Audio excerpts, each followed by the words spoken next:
welcome back to Daytime. Well, here we go, third time round with the Family Day holiday. And, you know, we've got all kinds of ideas for you for the family, thanks to our favorite mommy blogger, Erica Klutstra joins us. And today, because, you know, we're celebrating Family Day, coming up, you brought the family with you today. Can we introduce them? I'll let you go ahead and introduce everybody we've got with us today. Well, this is my husband, Chris, my 20-month-old Maggie, and my almost 5-year-old Linda. Well, we're going to let them just kind of play away because you've brought some things with you. For people who may not be familiar with Bass Giraffe, this is an online blog that you've developed, and it really has the family in mind. Right.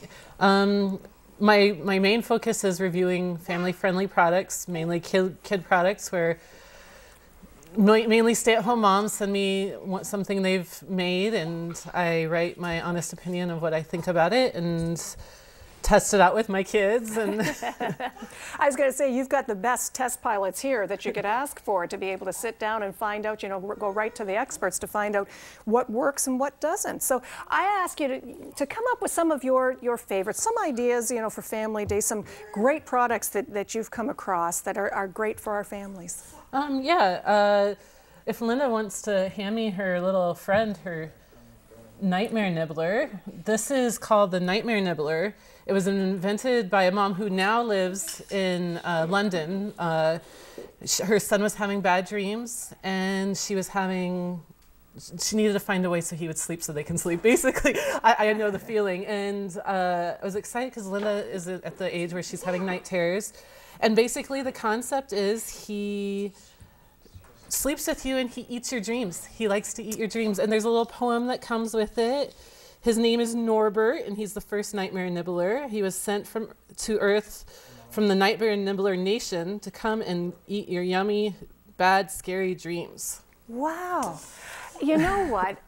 It's a great thing that we've got moms developing this, because I know with each of our 3 kids, you go through, it's almost a stage or a phase with them where nightmares become such a big issue. Yeah. And it really is a big deal for them, and they can't sleep. And you're right, in turn, if the kids aren't sleeping, you're not sleeping either. And that doesn't benefit anybody if mommy's tired too. No, yeah, and this is great. It's been really great. Linda loves it. She can't go to sleep without them. And we always say, you know, if you have a bad dream, whisper, eat my dreams. And I love it. And a great thing about this product is portions of the sales, actually, I wrote it down, go to sleeping children across the world, and they donate sleeping mats and blankets and pillows to countries and areas that don't have those kinds of things. And I think that's a great thing. I'm familiar with sleeping children around the world and the great work that they do, you know, and you see those little kids being able to have their dreams. So at the same time you're getting rid of your kids' nightmares, you're providing a lovely night's sleep for kids right around the world. I love that. I want to hold on to him. He's soft too. He looks very soft. All right, what else do we have with us today, Erica? The Craft Baby. The ball. This is Maggie's. This is called made by a company called Craft Baby. It's called a clutch ball. It's made in 4 different sections. It's handmade by a mom in Connecticut, and she. I like it because it's got. Can you hear it? A little rattle in it, and it's colorful. And Maggie she runs around with it. She throws it at me and then comes back, and she just has lots of fun with it, and I thought that was cool. And this mom also makes sleep mats for little kids that are in preschool, and our aprons, and just all kinds of little neat little things that you never would think of making, but they work perfect, and I love this. Well, it's funny when you take a look at this, it almost looks like her initial one, she probably used just some leftover material from something and put it together and thought, I'll do this with it, and now it's become this great product. The other thing I noticed with it is I bet it's really easy for little ones to hang on to, because sometimes you get those bigger plastic items and their little hands just can't grip onto it. This is really easy to hold on to.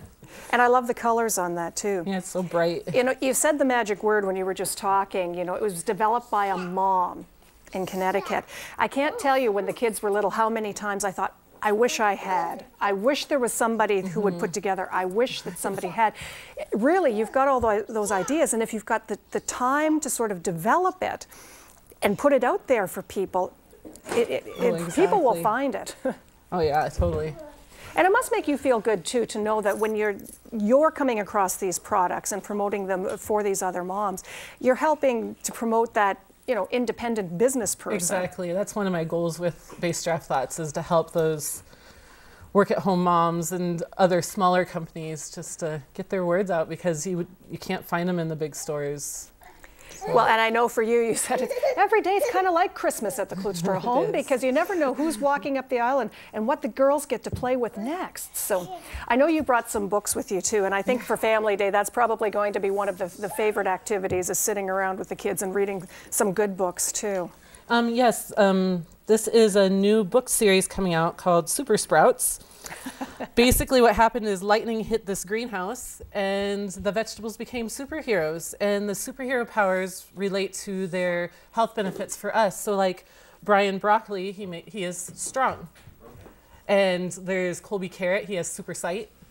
And it makes vegetables fun for kids. And a great thing about the bigger book, this is for like Linda's age, is in the back there's a recipe with broccoli that you can make, and it's a yummy recipe. It's like a cheesy broccoli something for them. What a great idea. So it's not just a character in the book, you're also talking about the actual vegetable itself, so the kids start to realize, make that sort of jump between the fun character in the book, but the nutrition. Correct. And being good for you as well. And it makes it fun, because it's now when you eat, you're like, I'm going to get super strong like Brian Broccoli, or you know, whatever. And I love that this is a Maggie kind of book where she can't rip the pages, and then this is a bigger kid book. And she was actually reading it when we first started here and going on. She's now moved on to the ball, though.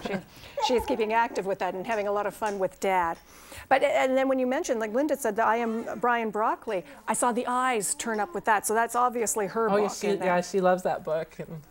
Well, I like that it's a series. I also love, and we should say a big thank you, because you're providing a series of books for us that are included in our Freebie Friday draw for this week. Yes, they were very kind to donate an extra set of books for, it's a set of 4 books actually. You'll get this one, Erica Eggplant, and Origins. So it's the story about how they became Super Sprouts, and it's like worth $50.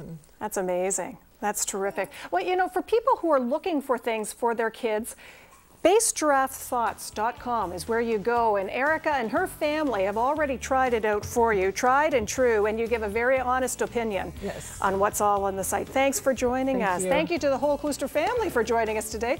Back in just a moment. Stay with us.